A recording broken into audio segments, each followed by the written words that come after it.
Hey, good afternoon, everyone, and welcome to the KYCA PM show. Jason Zinzilieta sitting in on this gorgeous Tuesday. This is absolutely beautiful. This is why we live in Prescott, folks. And if you just moved here, yes, it gets hotter. And it also gets colder. So just hang in there. Don't plant your gardens yet. Just pay attention and don't do it yet, okay? 928-541-1016. And we've got a big show. If you're tuning in also, we're on Facebook Live. We're on our website live. We're everywhere live. Are we streaming? Yes. Then you get to look and see what we look like. And that's scary enough. But if you're on the radio, congratulations. You're just hearing our voice. Real quick, we have a couple of things. This just came out last week. If you're listening to and loving 93.5 FM, that's Prescott's Classic Rock, we have a website. We have an app.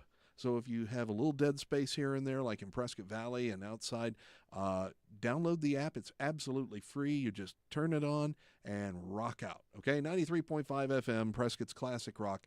That's our commercial for the day. Thank you for joining us. Okay, let's get to the heart of the situation. We have Deputy Chief John Brambilla in with us here on KYCA on our streaming site. How you doing? Hey, I'm good, Jason. Thanks for having me. You bet. Well, love having you in here. Sometimes it's for good reasons. Sometimes it's not. Today's kind of a mishmash of both. It is. And we appreciate you coming in. Now, if anybody has a question or a concern for the police department, now's your chance. Please call us, 928-541-1016. We'll get you on the air. And we're not responsible for what anybody asks. Let's put it that way. Fair enough. Fair enough.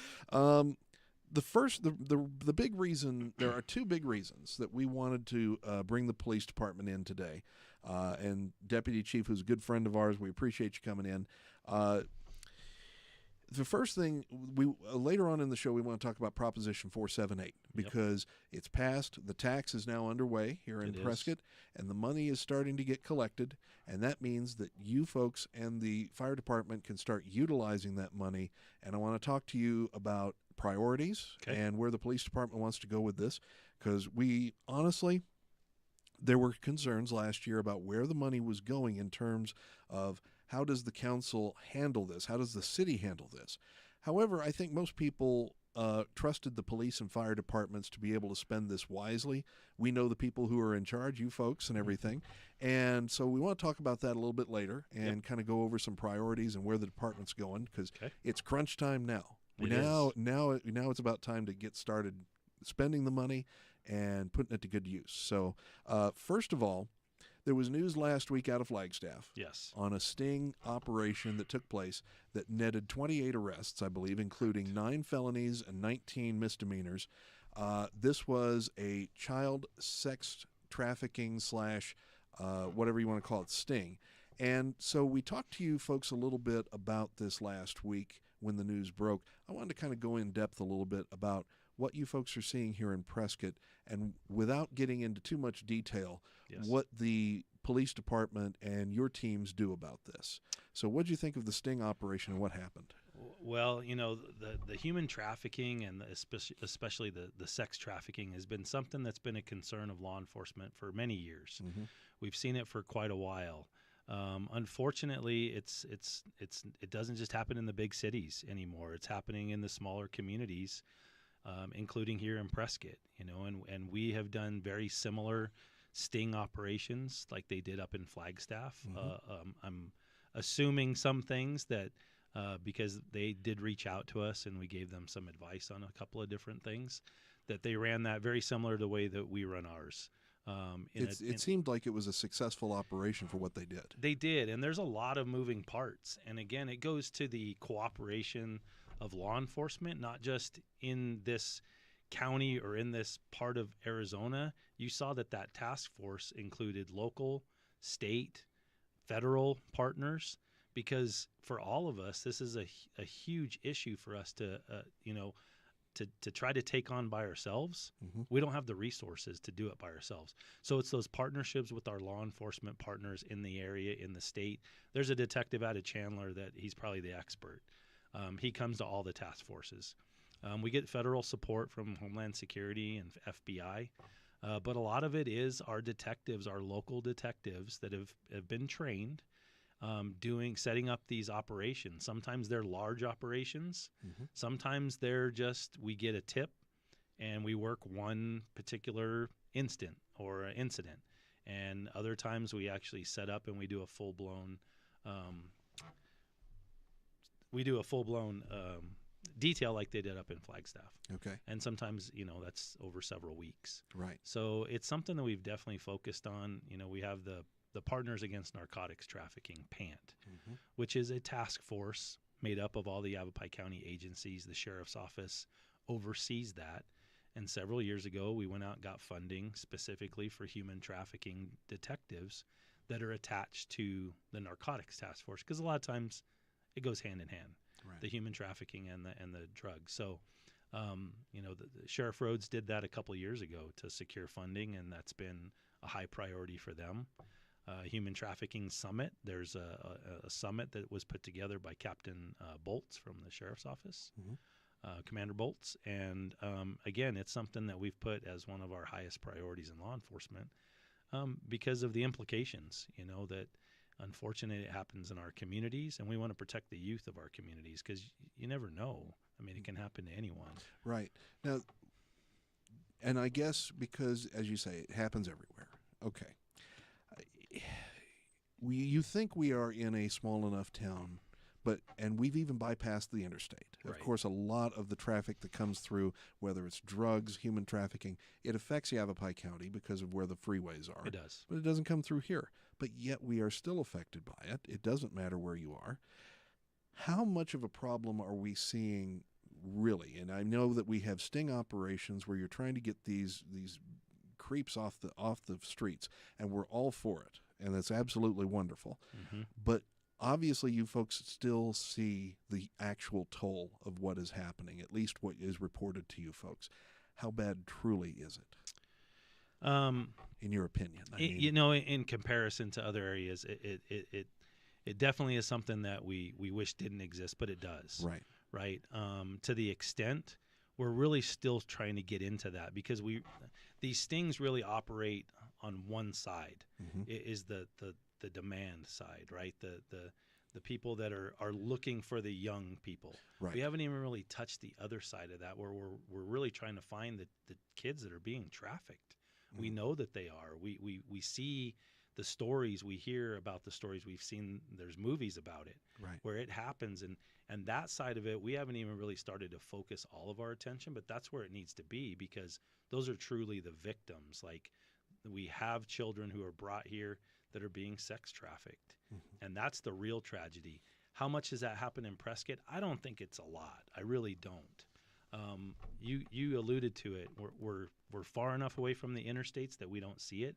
Typically, that's where you're seeing it, is off the interstates and the truck stops and things like that, where they're looking for the clients and they have the children that are being trafficked. And so it's a world that I don't think anybody really wants to exist, but it does. It does exist. Right. And we were discussing this a little bit last week when the news broke, that we civilians, Yes, and the 99% of us who don't commit crimes, who don't, we cannot really wrap our heads around this. And I know that you as cops, you have to. yes. And it's got to be one of the more difficult things that any law enforcement officer has to face. It is, absolutely. And like I said, there's been so much focus on it. We actually have detectives that's their responsibility, is sexual assaults and the crimes involving minors and things like that. And it's sad. I grew up here. I was born and raised here. Yeah. So the first time we set up a detail, I was like, there's no way that we're going to find people in Prescott doing this. And it was probably 15 minutes into the operation, and we were already looking to arrest somebody. I mean, Wow. It happened that fast. And that first night that we did it, I think we made 6 arrests. It was on a Wednesday night. It was disappointing, yet I was glad that we have the detectives and the officers where they're dedicated to it to eliminate that from our communities as much as we can. It's always going to be there, I think. It's just a whole different dark side of the world that nobody wants to be aware because, of. I mean, it's, again, we can't wrap our heads around this.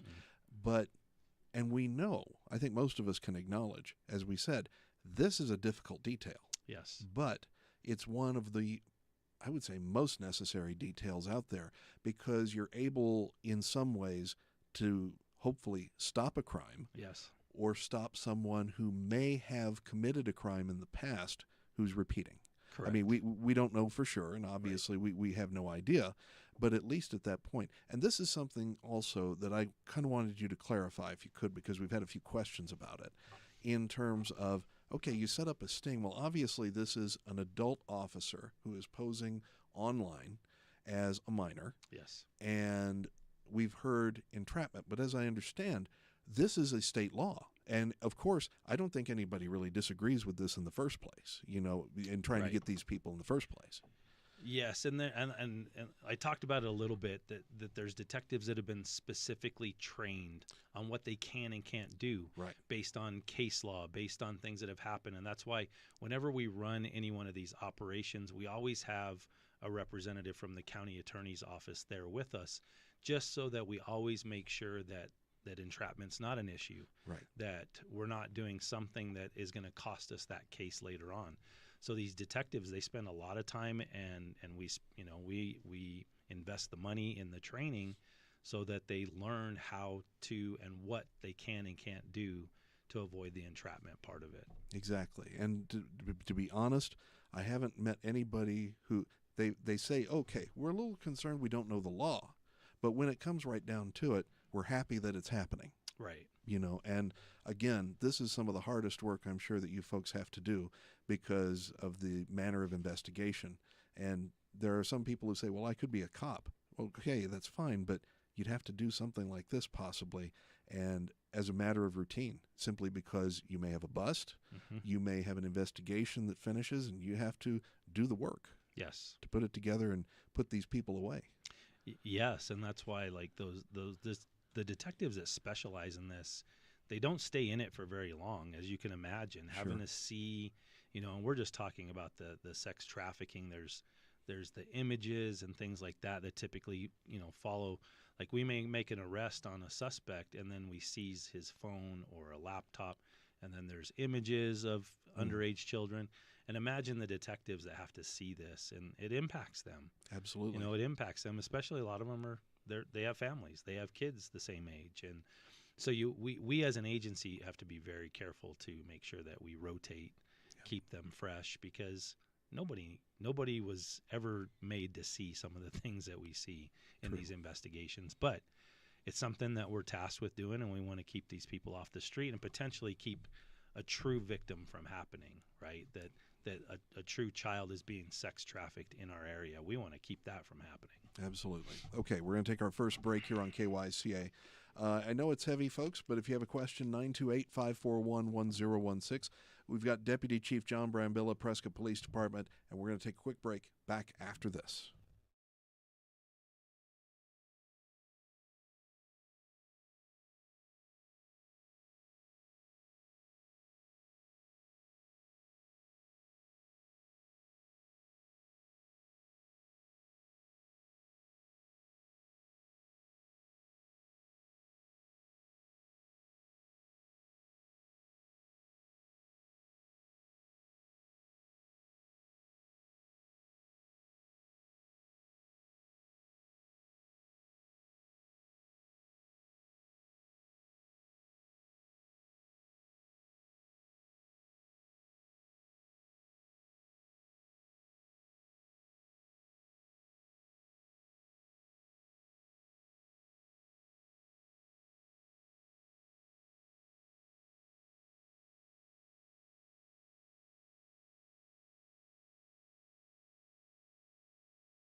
Back on the KYCA PM show, Jason Zinzilieta sitting in with Deputy Chief John Brambilla, Prescott Police Department. Thanks for joining us again, John. Appreciate Absolutely. Always a pleasure. Okay, so again, unpleasantly, we're talking about child sex trafficking and trafficking in general. Because we did hear in Flagstaff, 19 of the arrests involved prostitution. So we assumed that this was probably adult prostitution in that it was a misdemeanor, I believe, or something like that. Yes. Okay. And obviously, we don't know the details of the cases. We're just kind of wondering what's happening. But anyway, 9 were felonies, 9 were misdemeanors. Now, as you say, we're talking about trying to stop this before it happens. And we talked about this last week. And social media is one of the worst things that can happen on this. Tell us about that. Yeah, like we talked about last week, when you're trying to keep your kids safe, so much social media, if you're not paying attention to where your kids are at on social media, who they're friends with, who they're talking to, that's where a lot of these predators are looking. They're looking for kids that maybe they're having difficulty at home. Maybe they're talking about having difficulty at school. There's something. They're always looking for some kind of in, right? And next thing you know, they reach out on social media. Maybe they start to become friends, and these things develop from there. And we've seen really, really bad things happen because of social media. Mm-hmm. So like we talked about, I have a 13-year-old daughter. I pick up her phone freely and I look at it to make sure that there's nothing going on. And we encourage that with parents is to pay attention, know what's on your kid's phone, talk to them about the dangers of social media, because it's become such a normal part of life that you get on that phone and you're meeting people and you have no idea who you're meeting. You have no idea who's on the other end of that phone. You may think it's another 13-year-old girl, and it's not. Right? And that's where these predators look for those opportunities. And so we want to eliminate those opportunities. So that's staying informed into what your kids are doing and staying aware of what they're doing. And I get it. Like, kids don't want you following them on social media, right? My kids don't. Right. But you have to be a responsible parent. There's just too many bad things that happen out there. And we've got to do better. And another thing is the fact that, okay, I know about Facebook. I'm 55 years old. Right. I just had my birthday. I'm 55. Yes, they carded me at the grocery store the other day. So anyway, so I'm 55. I know Facebook. I grew up with all of this stuff, Gen X and all of that. But these apps are coming out so quickly, and these kids know so much about social media. They do. Some of them stay ahead, and I can't even imagine what it's like for the police. Yeah. You're getting constantly trained on this. Yeah, absolutely. And I'm 52, so don't feel too bad. Okay, I'm old. My son who's 18 says Facebook's for old people. Yeah. And I have Facebook, so I'm right there with you. But absolutely, I started this 26 years ago. Mm-hmm. None of this existed. We didn't have the things where we're sending detectives to week-long, 2-week-long, month-long training on digital media devices, phones and laptops, and pulling images and staying up on what social media platforms are out there, whether they're Snapchat or Instagram or TikTok, and what happens when people are communicating on those, because some of those communications disappear right away. We get a lot of things that come into the police department. Somebody will send us a picture that's something they saw on Snapchat. Mm-hmm. And by the time we get to looking for it, it's gone, right? Because a lot of this stuff, so the detectives have to stay up on that. Like, what are the kids using? How do they use it? How can we get to it? What is it going to take? And so it's constantly training them on that and sending them to updated training all the time. And I'm assuming also that it's partially, there's thousands of ways to communicate. There are. Through games, online gaming. Yep. I mean, I'm looking at my son Andrew over here. You can communicate on games, on practically any game, especially the massive, large player games, correct? Yep. Yeah. So, there's all sorts of different ways that this can happen. Yep. And then you have to take your detectives offline to go train, to do their thing, so that they're better for later. We do. And unfortunately, it's just a constant cycle. It is, and you get a new detective in, and we're going through that right now. Mm-hmm. We had a detective that he was excellent. He was trained up on recovering data from phones, from computers, and we invested a lot of money, and then he promoted to sergeant and went to patrol. Whoops. So, and that's great for him. Like, he definitely earned it. But then, we got to replace him. And then the need is out there so much that trying to find the training Yeah. is almost impossible. There wasn't anything local. We're looking outside to other states, and that's costly, right? And it takes time, and so it's a constant battle, but we have to stay on top of it because it's an important part of what we do. And if we really want to protect our community like we do, we have to have detectives that are trained to do those things. Okay, so I'm looking at my clock, and we have about a minute left or so. Okay. So very quickly before we move into another break, what else can a parent do? You try and monitor phones and computers and things like that.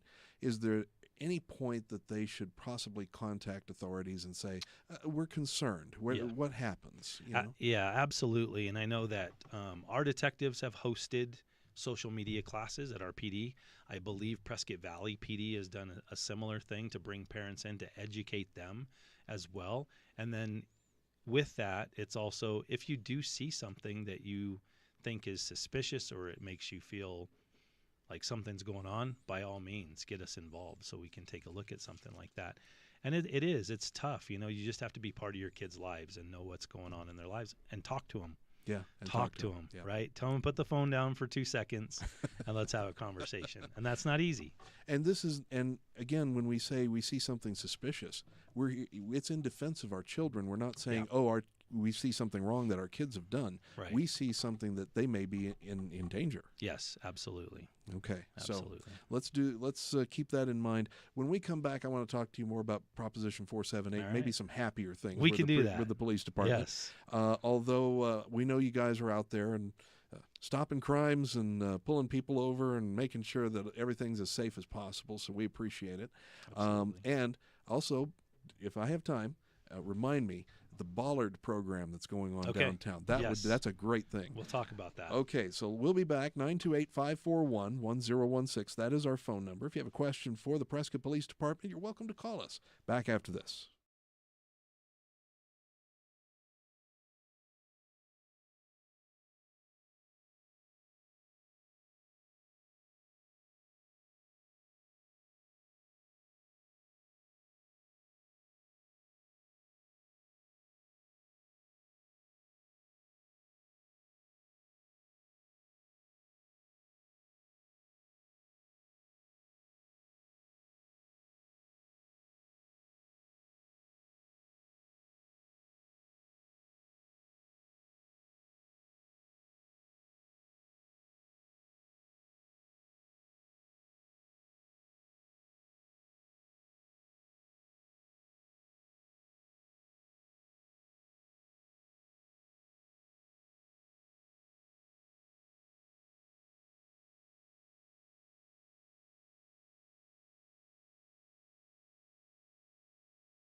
And we're back here on the KYCA PM show. Deputy Chief John Brambilla and I were discussing some of the joys of parenthood just recently here. And folks, yes, we talked about child trafficking and the problems that we have. I know that we're fortunate to live, just to wrap it up, that we are fortunate to live in Prescott. We are. But unfortunately, especially with social media and the days that we have with the internet, it's everywhere. It is. It is. And it's unfortunate, but that's the day of, what we live in today. Yep. So we got to pay attention to it. Okay. So if anybody has a question, a concern, real quick, they can call the police department. What's your administrative number out? Don't call 911, folks. They can reach us 928-777-1988. Okay. That'll go to records, and they can ask to speak to me or to detectives or anyone. Or inquire about programs or anything else that they may need. We have a community outreach specialist, Callie. Matter of fact, tonight, once we get done here, I've got to go back to the PD. We have Citizens Academy. Oh, that's great. Tonight. So lots of community outreach that we do, but Callie Hill is our community outreach specialist, and she could talk about all the different programs that we have. But fantastic. I'm always looking to talk to our community. I enjoy it. And speaking of which, Citizens Academy, like you say, that's been a fantastic program last few years. So how many, just ballpark, how many people we got going tonight? Tonight we're full at 20. Wow. So just about every time we do it, we keep the number about 20 because that's a nice number where we can actually spend time with them and get to know them. You get bigger than that, it's hard, right? Sure. But we do it twice a year. So we're doing about 40 people that are coming to our Citizens Academy twice a year. And they're learning what? They're learning every aspect of the police department. Tonight they'll hear from Chief Bonnie. They'll get a tour of the PD. They'll get a tour of Prescott Regional Communication Center, which is our regional dispatch center where we dispatch for 9 different entities, getting ready to bring on 7 more. Okay. So they get to see that operation. And then each night on Tuesday, we have different sections and bureaus. So they'll hear from patrol. They hear from victim services. They hear from detectives. They go out to the range one day and they hear from SWAT. They get to see SWAT demonstrations. They get to see the equipment, the drones, the robots. We take them to the academy, which is a partnership we have with Yavapai College, where we have the Northern Arizona Regional Training Academy. They get to see the academy. They get to see the firearms simulator that we have to do every year with our discretionary judgment shoots, the shoot, no shoot scenarios. They get to participate in those. And it's always interesting to see. Do you sell popcorn to the times and sell seats to when they get to go out on with the K9 units and kind of play, criminal? Or Yes. Well, but the K9 units, I know that's a big part also. It is. That one's. I always ask. I'm like, all right, which night was better, K9s or SWAT? K9s always win. They got the ears. They're floppy and. The canines are great. Those cute, ugly dogs that you guys get, but that's fantastic. It's been a great program. It is. It really is, and it connects us to the community, which is what we love. Yeah. So. And they're valuable officers too. Yes. All right. So speaking of other programs, okay. I wanted to touch on this very quickly because it just takes a few minutes to discuss, and then I want to get to Prop 478. Okay. The Bollard program downtown. Oh yes. Because the construction's been underway on several intersections. I think there's one more intersection to go at Union. Yes. And that's going to be late in April or early May, and then we're ready to go for the rodeo parade. Talk about how important this is. So this is another one of those things that has developed that we never used to have to staff our outdoor events the way that we do. And it's unfortunate because incidents have happened. They've happened at Ohio State. They happened in New York City where you had either vehicle-borne attacks or accidental, right? Right. Like we close down streets for our parades and we use wooden barricades. Right. Well, unfortunately, we get people in our city who get lost. And that's the only way they know to get home. And they'll plow right through a barricade, and then they're in the parade route, which is not good, right? Oh, yeah. So it was several years ago that we identified this, that we needed to start to do things to protect our downtown outside events. Most of them are downtown, right? We have lots of parades, the courthouse lighting, the boot races, all those things. So that's where we focused our attention. The first couple of years, we actually received some grant money from Homeland Security to do portable crash gates and bollards. Okay. So that's where it started. And then the city of Prescott, we partnered with Public Works, and we said, it would really be beneficial to have in-ground bollards because there's so many times where, let's say we're having an event on the courthouse, let's close the streets around the courthouse and keep it safe for the pedestrians so they can just cross the streets. So we initiated those. First, you saw them on Whiskey Row at either end of Montezuma Street. Right. And now we've expanded that program, again, using grant money from Homeland Security. And we partnered with Public Works, so there's some money from them in there, and they're paying for the installation. But you're seeing that we're focusing on the main parade route first, which our biggest parade is 4th of July. Right. So that's the one we're focusing on first, because if you've been to them recently, you'll see things like garbage trucks and big semi dump trucks blocking the intersections. Those take somebody to drive them there and somebody who's CDL qualified.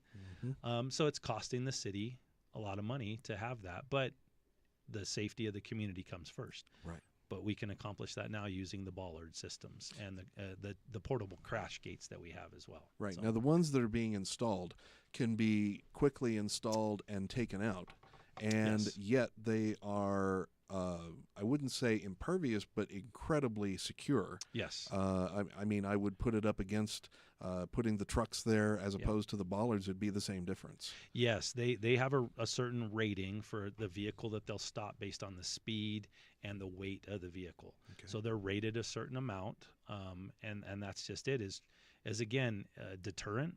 Try to keep things from happening. I mean, we saw it in New Orleans. And they had bollards, and what happened was that driver, he went around them and went onto the sidewalk. So now we're looking at, do we need to put a bollard in the middle of the sidewalk at each intersection? So it just kind of keeps growing, but we want people to be safe when they're downtown, and that's from intentional acts and unintentional, accidental things. Right. So that's why we've really focused on it. It's been a great partnership. Public Works for the city has been amazing. Department of Homeland Security has given us grant money, so we thank them for that as well. All right. So. Well, we're looking forward to the 4th and seeing how these things work. I have to admit, I think it was a great advertisement for trash trucks to be there. And, hey, we've got all these services and we're doing good in the city. But, you want some nice, clean security down there as well. Yes. And I'm sure that you folks are looking at this and thinking that this is a great thing as well. Yeah, absolutely. I think it's going to really make sure that our downtown events are protected and that people are safe while they're downtown. That way they can just enjoy the courthouse lighting or the parade or whatever it is they're down there for, and they don't have to worry about being unsafe. All right. We're going to take another break and be back. And honestly, we'll talk about 478 money, but if you have any questions, 928-541-1016, back after this.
Okay, we're back here on the KYCA PM show, 928-541-1016. Deputy Chief John Brambilla with us today. Thanks so much for coming in. We appreciate it. And so now let's move on to a little bit more positive thing, which is, well, okay, people, if you don't like taxes, I know, I understand. But let's face it, this was something that was needed, and I don't think anybody disagreed. And I have said before, I'll say it again, we trust Chief Dura and Chief Bonney to spend the money wisely and where it's most needed. So now that we are beginning to collect money into the general fund, and we knew that this money was coming in, we could look ahead on some things. What kind of priorities has the police department got now? What's going to happen? What do you think? Yeah, and I just wanted to touch on that, Jason. We did not do this without a whole lot of thought. Yep. Because nobody wants to pay more taxes. I don't. No, nobody does. But this is where we were, and to get to where we need to be, we needed the public safety sales tax. So we greatly appreciate our elected officials getting behind it, and the people of Prescott, because ultimately it was up to them, and it sent a message that we are supported. Like, I know that we are. People tell us all the time, right, that, hey, we appreciate what you do, and I love to hear it. But we saw it in the form of passing a tax. That's significant to us, and we don't take that lightly. Right. It really was a trust issue. It really is, and we appreciate that, and we have to have that trust. Chief Dura he's an amazing chief and leader. Chief Bonnie, amazing chief and leader.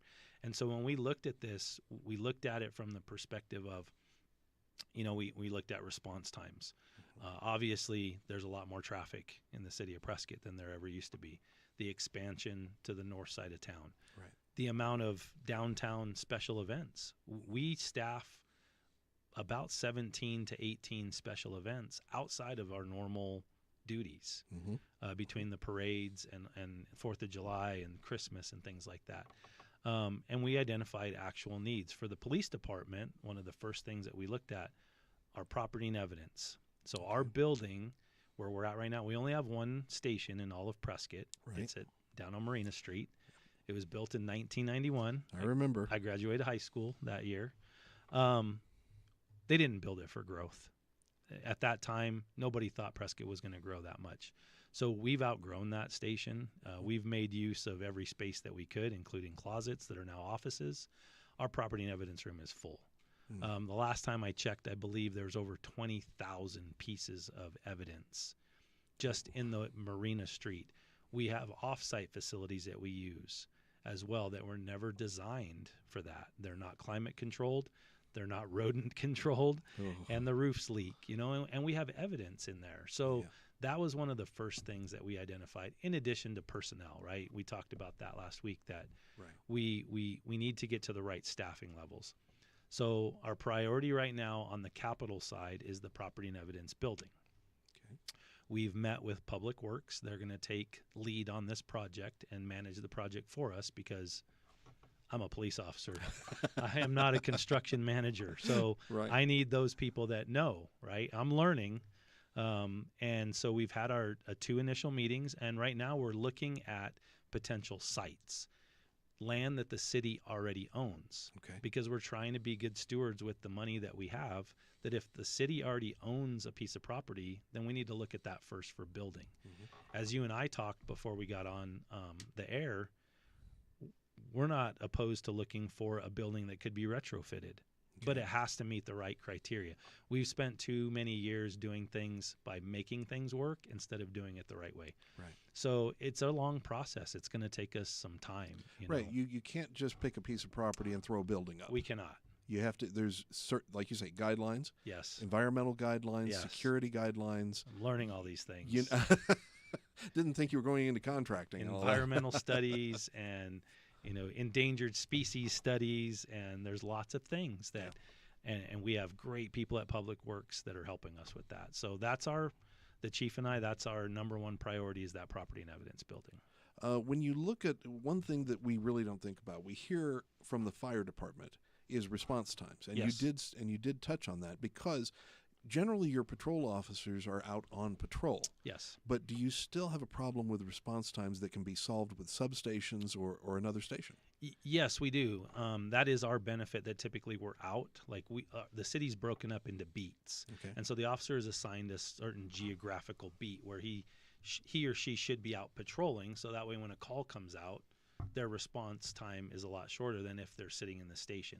Okay. A lot of times the fire trucks are sitting in station, right? Yeah. But to do paperwork, to log property and evidence, you have to come to the station downtown. So you may be assigned to the north end of Prescott and get a call at the airport, and you're at the station. That's lights and siren. That drive is still 10 to 12 minutes. Right. So we saw our response times start to really increase. So we wanted to decrease those. So that's strategically placing If fire is going to build something, we want to add a substation to it. Okay. So again, looking to consolidate things and to save taxpayer dollars, we don't need a whole nother station. If the fire department can give us a small piece, then we'll put a substation. So those are the things that we've been looking to lower that response time so that we can get to places quicker. And yet spend the money wisely Yes. and responsibly as much as possible. Yes. All right. I'll tell you what, we're going to take our final break a little early, and then we're going to wrap things up on everything we've talked about today. 928-541-1016. Chief, thanks for coming in. Yes, sir. And we are going to wrap things up right after this.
All right, we're back here on the KYCA PM show. Thanks for joining us. And, of course, you can tune into this show if you missed any part of it on Facebook, on our website, on our archives. It's everywhere. Okay, Deputy Chief John Brambilla, yes, you're everywhere, too. I try to be. I know you got Citizens Academy, but real quick. Yeah.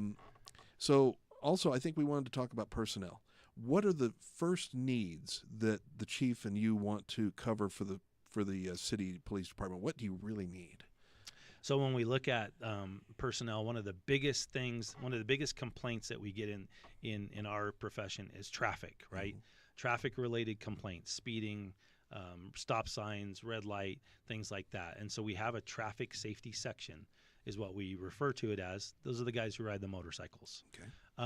Right now, that unit is 3 officers and a sergeant. It should be 8 and a sergeant.